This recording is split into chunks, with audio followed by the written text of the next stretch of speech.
Hi, lovely. Hiya.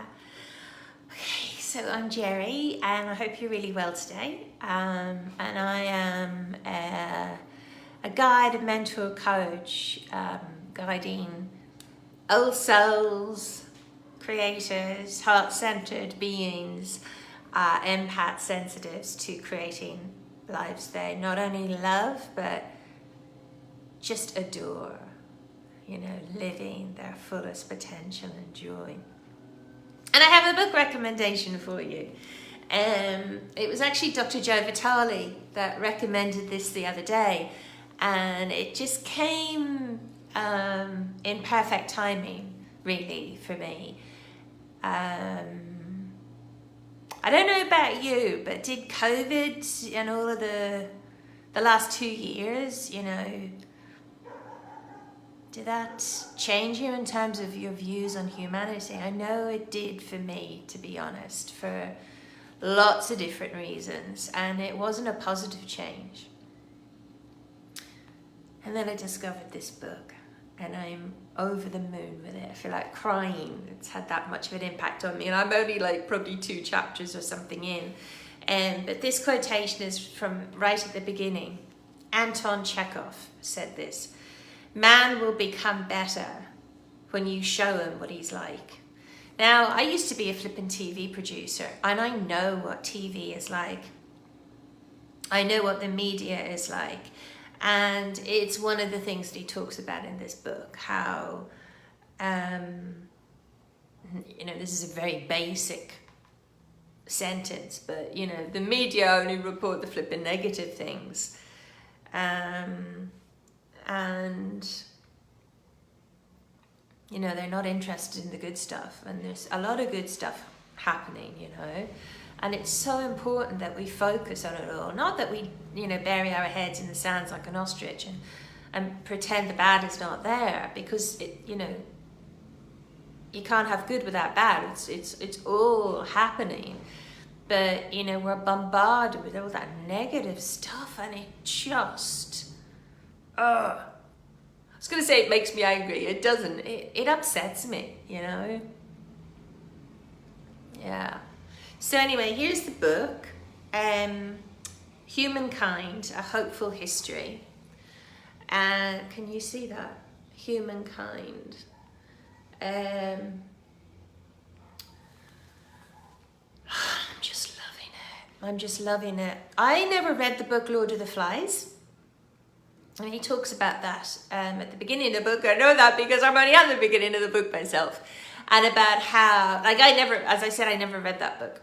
And, you know, it's a flippin' dark representation of what, you know, a group of kids might do if they were left on their own to survive on a desert island. And it's a horrible story.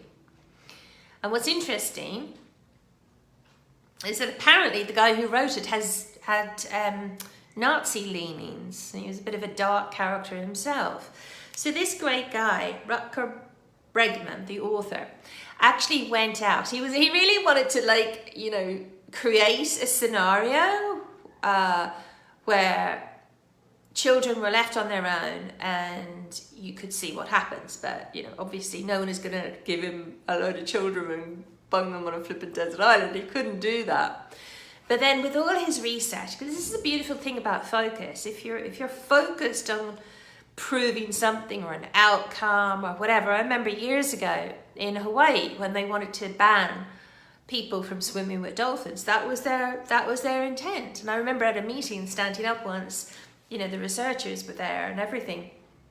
And I said, well, you know, if that's your focus, that's what you're going to create. And all the lovely dolphin swimmers and all my friends were like, no, surely not. They thought I was a bit mad. And look what happened, you know. Anyway, it's all part of the greater conspiracy to keep us in our flippin' heads and not in our hearts. Swimming with the dolphins is the most hearty, the wild dolphins, the most hearty, amazing thing. And dolphins are so intelligent. They're not going to come and swim with you if they don't want to. Do you know what I mean? It's like, Anyway, that did make me angry. So anyway, this guy, Rutger, did research. And he found a real life incident, Samoa way, where this actually happened. And these children got in a boat. They wanted to have a little bit of fun. And they got in a storm and they fell asleep and they were stranded on a desert island for a year. They, you know, their families, everyone had given up hope. And then they were discovered. And it's the most incredible story because actually they were stronger, fitter, more bonded.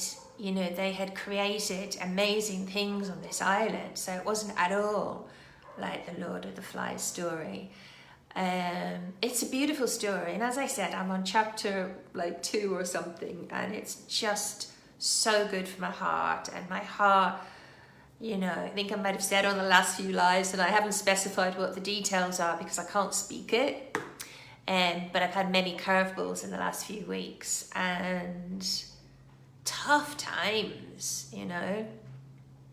And this book is just the perfect salve for my soul.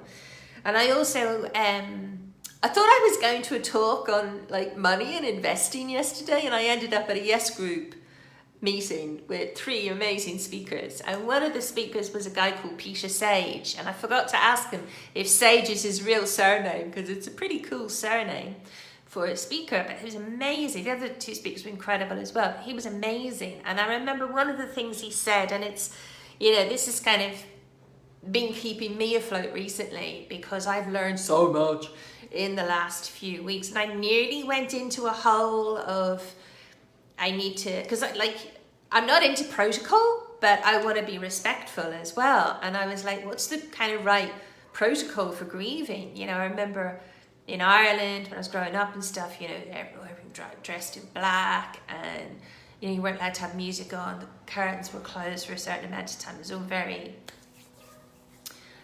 austere is one word to describe it, but also you know, that was the done thing.